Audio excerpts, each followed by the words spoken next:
Good day, kings and queens. Welcome to another video. Today we'll be going through a very classical game that was played in 1992. But before that, I want to bring our attention to something that you probably would have seen not so long ago. This game, Hikaru Nakamura versus Mittens, right? If you look at this pawn structure with the pawns on b7, c6, d5, e5, bishop on d6, bishop on f5, knight on f6, right? This is sort of a classical setup, and when I saw this in my head, like my head literally lit up, and I remembered this classical game by Kramnik, which was played in 1992. At this time, Kramnik was, of course, a teenage boy. I think he was around about 16, 17. He was 26, 25, as you can see, very strong in his own right, and it was probably a sign that he was world champion material. And it was a very instructive game, and I wanted to share that with you. You will soon see the setup that we saw in Hikaru's game. So his opponent had the white pieces, and this was played in Moscow. It was an Alekhine Open, actually, just for those who want a historical reference. So the game, anyway, it started out with knight f3, Kramnik played d5, g3, c6, bishop g2, bishop g4. Now this is like the modern way to treat this position, right? You have this pawn chain here, you tuck up your bishop over there, you play e5, knight here. There's been so many games that have been played. There's so many games that have been played in this position, right? So he's playing like in the words of Danya, a Russian schoolboy. So d3, knight b7, short castles, knight f6, knight d2, and then e5, right? Fighting for the center. Now, e4 from his opponent, which is playable, bishop d6, set up same structure, right? So now you will notice this pawn chain is the same as from the one Mittens versus Hikaru. Actually, let me take you back there quickly. Mittens versus Hikaru. This pawn structure. You see the similarity, right? But of course, here we're looking at it from Kramnik's perspective, and in this game, of course, we know that Kramnik is the one with the black pieces, even though Mittens was the one with the black pieces there, but it's classical. The only difference is that in this game, this bishop is here on g4, which is mostly where it belongs because e4 is a thing. But in the game, of course, Hikaru versus Mittens, the bishop was here on f5. Either way, now this is how the game proceeded. After the bishop d6, h3 was played, and then Kramnik played bishop h5, which is an okay move, even though Stockfish felt like it was an inaccuracy. And the point was, Stockfish just wanted Kramnik to take. Bishop takes on f3, queen takes on f3, castles, and then alleviate the pressure in the center with e takes d5, knight takes d5, and then sort of use this awkward placement of white's queen, right? With like things like f5, maybe e4, and then bring out the pieces behind, maybe rookless, I don't know, whatever, right? That was the whole point. And this bishop is kind of like sort of neutralized because it's biting down on granite over here. As soon as the knight moves, maybe, right? It's useless. So this is an idea, but look, it's 1992. These are kind of like modern day ideas, I guess, so to speak. So Kramnik just played bishop h5, natural move. b3, not a bad move, but I suppose a bad move because, of course, this does nothing to sort of contribute towards the center, right? But mind you, these are like systematic plays. You know, a king's Indian attack is like a systematic, so to speak, opening, right? Ideas can kind of like work throughout, but because white went for this idea where he places the knight in front of the bishop prior to taking out the bishop on g5, right? Then there are those lines with h4 and stuff like that. Then queen play, it's playable. But he was going for this b3 setup and then figuring it out from there.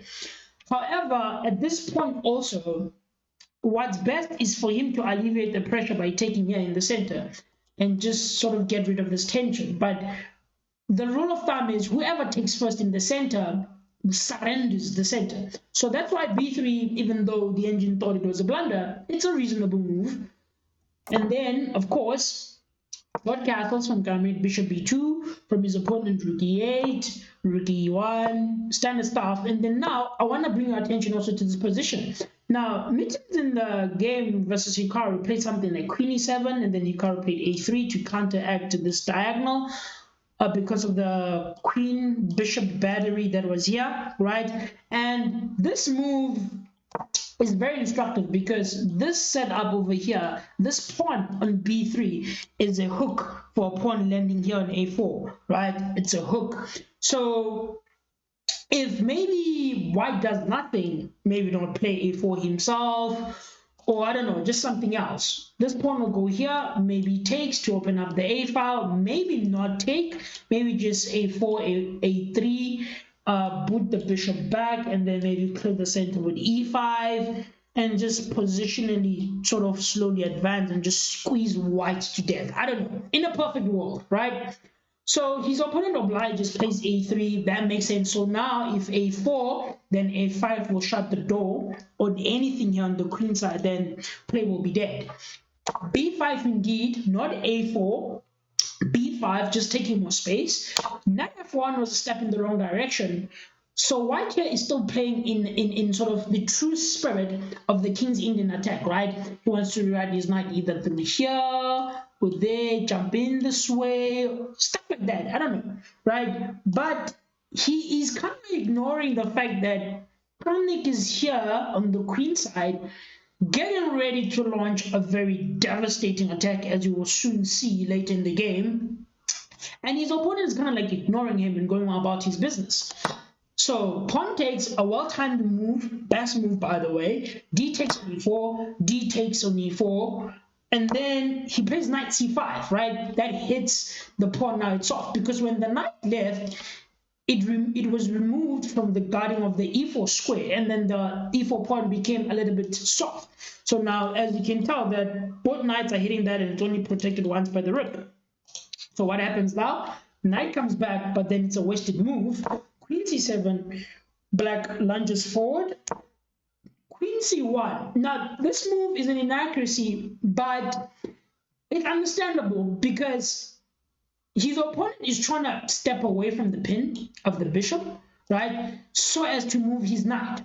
But the thing is, he's again misunderstanding the treatment of the position because he needs to deal with the oncoming attack on the queen side rather than try to sort of build his own, right? Because his pieces are not really, there's not enough pieces to launch an attack on white's king. I mean on black's king, on the king side. He needs to try and hold and stabilize the center, right? So queen c1 looks like a genius move. One thing it does, it unpins, right? But also it steps away from any potential rook a or rook f or rook f d8 moves, right? Which you will later see in the game. This idea was actually used against white. So it's kind of ingenious, but like white could have opted for stuff like g4, bishop g6. I mean, it's 1992. Modern day chess player would easily play this move g4. Like back in the day, it would probably be regarded as taboo. But of course, chess improves, times change, ways of playing change. I mean, yeah, right now a modern player would consider this move. Back then, maybe not much so, because chess has improved, of course. So anyway, knight fd7, knight h4, right? White goes about his business. Knight e6, and he's kind of preparing slowly, patiently, building up and optimizing his piece placements, I mean. And this is very important for those of us who are low-rated players to learn from these old grandmasters. They are patient, right? He sort of optimizes his piece placements before he actually finishes off sort of the attack and actually launches it, right? Knight d f3, and this knight is kind of like stuck and loose here on the rim. You cannot obviously play big g5 because it just lunges forward here, and you cannot play the pawn back to kick it out.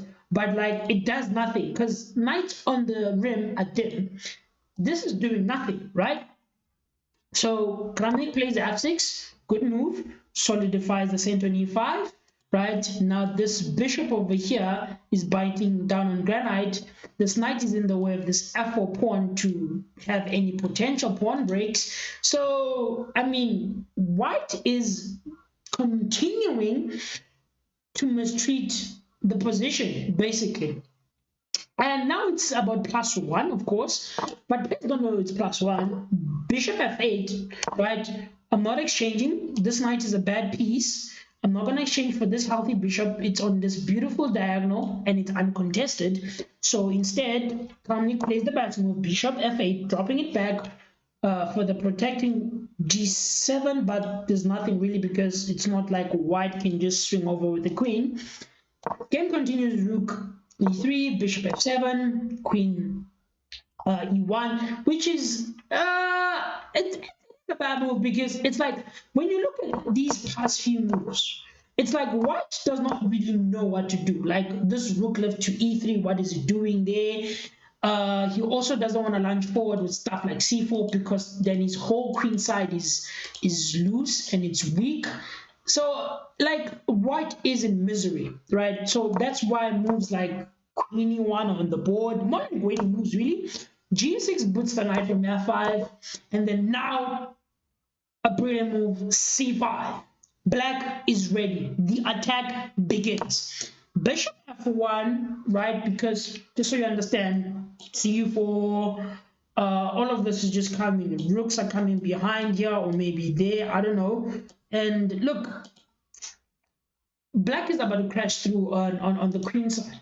So bishop f1, knight lunges forward on knight d4, right? It's an outpost square, and now c3 cannot be played because b3 is loose. So like the way Kramnik in this game is restricting his opponent and taking up space and moving forward is very, very important and it's very instructive. And I think this is why this is one of the greatest, well, not the greatest, but it has found its place among classical games, right, so to speak. There are a lot of classical games, of course, that one must study, which I have been studying a lot of lately. I'll actually be doing more recaps on that. But anyway, queen e1, rook a8, takes, rook goes back, queen c6, right? So you'll notice that the pawn on e4 is a bit loose. Now things like knight c5 are coming and we're gonna try to crash through, right? Black has a beautiful lock in the center. Knight goes back, right, to go to d2 basically. Knight c5 hits the pawn twice now on e4. Then he plays bishop e3. Now, it's a bad move, but obviously, Stockfish wanted something like queen e1, protecting, like queen e2, I mean, like queen e2, and then d3, black would crash through, takes, and then after rook here takes, and then give up the pawn this way, right? Pawn is still lost, then knight d2, then queen b7.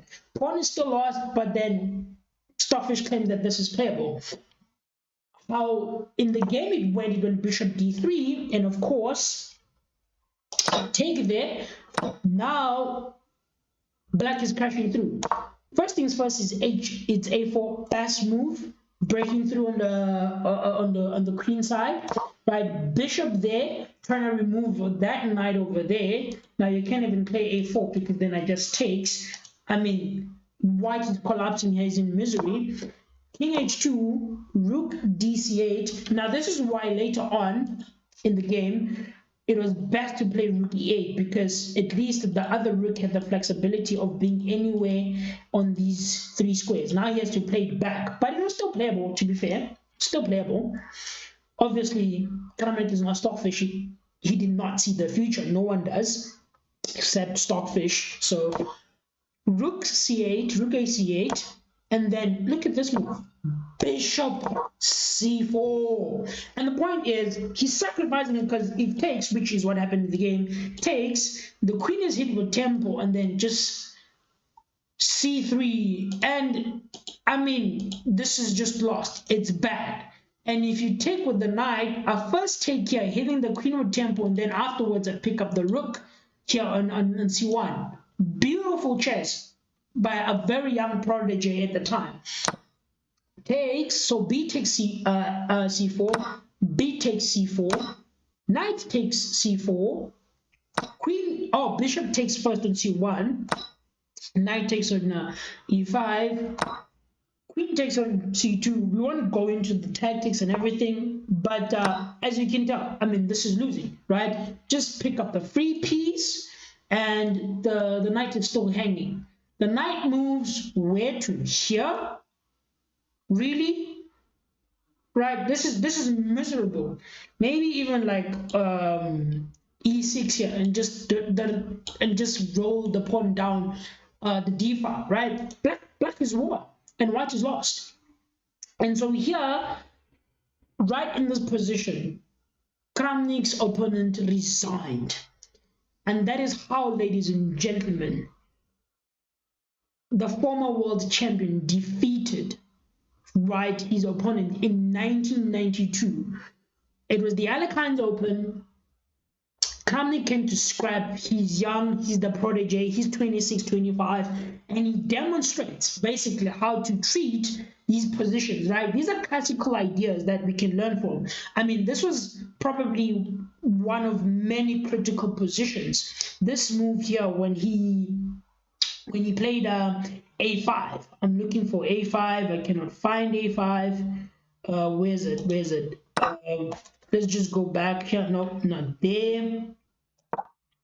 Before c5, right? a5. This is how you treat such positions, because it seems like there's nothing here. Everything is fairly stable. Black can also maybe exchange pawns on the e on e, but a5. Very instructive position. This is practically the most critical position, and it teaches us how to treat these games, right? This sort of setup over here. It's a hook, and this is how you utilize that and sort of take advantage of it. I hope you guys enjoyed this video. Obviously, I clickbaited you. I mean, Kramnik could not have possibly taught the Mittens chess, but these are classical ideas that you can probably learn from, hopefully, and use in your own games. I probably will be using this in my games. It doesn't have to be with the black pieces. Just things that you can take and sort of keep in your arsenal as a chess player and understand how certain positions need to be treated. There's a lot that you can learn from classical games, and I suggest you do that and actually study a lot of classical games. Until next time, kings and queens, I'll see you on the next one. Cheers.